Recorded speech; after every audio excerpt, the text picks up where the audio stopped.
নমস্কার বন্ধুরা, আমার রান্নাঘরে আপনাদের সবাইকে অনেক অনেক স্বাগত জানাই। আজকে আমি বানাবো ঠান্ডার স্পেশাল খেজুরের গুড়ের পায়েস।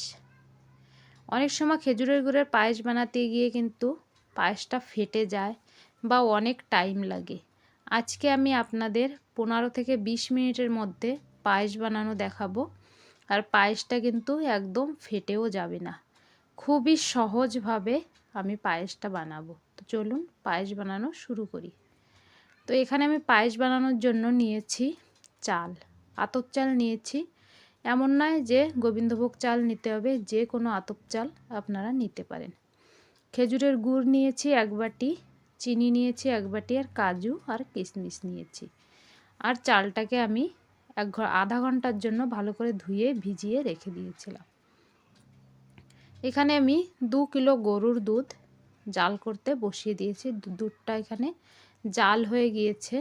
এবার আমি কি করব, এইভাবে এক হাতা করে দুধ তুলে নেব আর একটা পাত্রে। 2 কিলো দুধের থেকে আমি এখানে প্রায় আধা কিলো দুধ তুলে রেখে দেব। ওটা যদি পরে আমার দরকার পড়ে তাহলে দেব, নয়তো ওটার দরকার পড়বে না। আর এখানে 1.5 কিলো দুধ রইল হাঁড়িতে। এই দুধের মধ্যে আমি চালগুলো দিয়ে দেব। তো এইভাবে চাল যদি ভিজিয়ে রাখার পরে দেওয়া যায় তাহলে কিন্তু পায়েসটা খুব তাড়াতাড়ি হয়ে যায় বানানো। তো চালটাকে অনেক সময় ভিজানোর দরকার নেই, 25 থেকে 30 মিনিট পর্যন্ত ভিজিয়ে রাখলেই অনেক। আমি এখানে 30 মিনিট পর্যন্ত ভিজিয়ে রেখে দিয়েছিলাম। এবার চালটাকে দুধের মধ্যে দিয়ে ভালো করে এখানে আমি নাড়াচাড়া করব আর পায়েসটা রান্না করব। গ্যাসের ফ্লেমটা কিন্তু আমি মিডিয়াম টু লো করে রেখেছি। হাই করে রাখলে দুধটা বারবার উতাল আসবে, পড়ে যাওয়ার ভয় আছে। তাই একবার দেখেন দুধটা একদম উতাল এসে পড়ে যাওয়ার মতন হয়ে গিয়েছিল। হাঁড়িটা দেখলে কিন্তু আপনারা বুঝতে পারছেন। এ কারণে আমি লো টু মিডিয়াম ফ্লেমে রেখে দুধটাকে বারবার এইভাবে জাল দেবো। পায়েসটাকে নাড়াচাড়া করতে হবে। পায়েস কিন্তু ঘন ঘন নাড়াচাড়া করলে পায়েসের স্বাদ ভালো হয়। পায়েসটা খুব তাড়াতাড়িও তৈরি হয়ে যায়, নিচে লেগে যাওয়ার কোনো ভয় থাকে না। চালটা দেখুন এইখানে অনেকটাই মানে হাফ সিদ্ধ হয়ে গিয়েছে। এবার আমি এর মধ্যে কাজু দিয়ে দেব। তো বন্ধুরা, কাজুটা আমি ছোট ছোট করে কেটে নিয়েছি, কাজু আর কিশমিশ ছোট ছোট করে কেটে নিয়েছি। এবার আমি এই পায়েসের মধ্যে দিয়ে দেব, তাহলে কাজু আর কিশমিশটা ভালোভাবে সিদ্ধ হয়ে যাবে। আর এইভাবে পায়েস রান্না করলে ঠান্ডার দিনে কিন্তু খেজুরের গুড়ের পায়েস অনেকই ভালো লাগে খেতে। আপনারা ঝটপট 15 থেকে 20 মিনিটের মধ্যে পায়েস রান্না করে তৈরি করে নিতে পারবেন। একটা তেজপাতা আমি ভালো করে ধুয়ে নিয়েছি, 2 টুকরো করে পায়েসের মধ্যে দিয়ে দেব। তেজপাতা দিলে কিন্তু খুব সুন্দর গন্ধ আসে পায়েস থেকে। আর এখানে 4 থেকে 5টা ছোট এলাচও আমি কুটে নিয়েছি, একটু থেতো করে নিয়েছি। এলাচের গুঁড়োর থেকে কিন্তু আপনারা এলাচটাকে থেতো করে দিলে পায়েসে গন্ধটা ভালো আসে।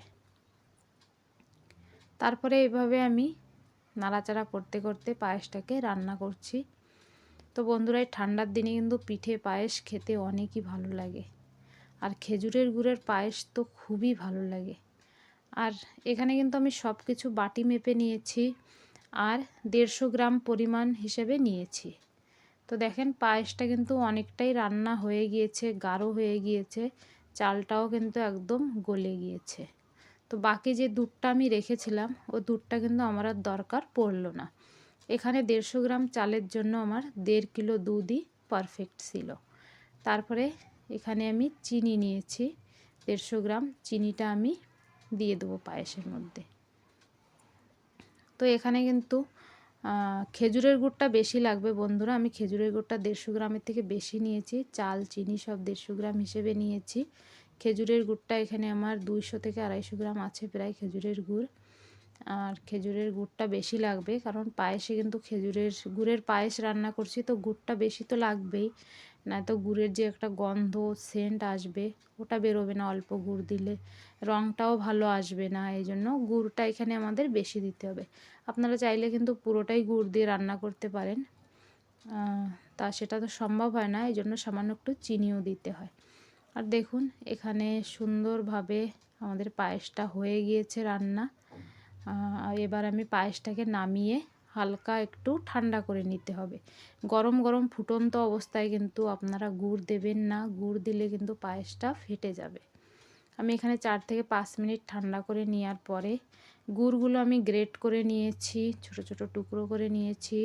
ছোট ছোট টুকরো করে নিতে হবে, তারপরে এভাবে পায়েসের মধ্যে দিতে হবে আর মিলাতে হবে। গুড়গুলো গলে যাবে আর পায়েসে সুন্দর একটা রং আসবে।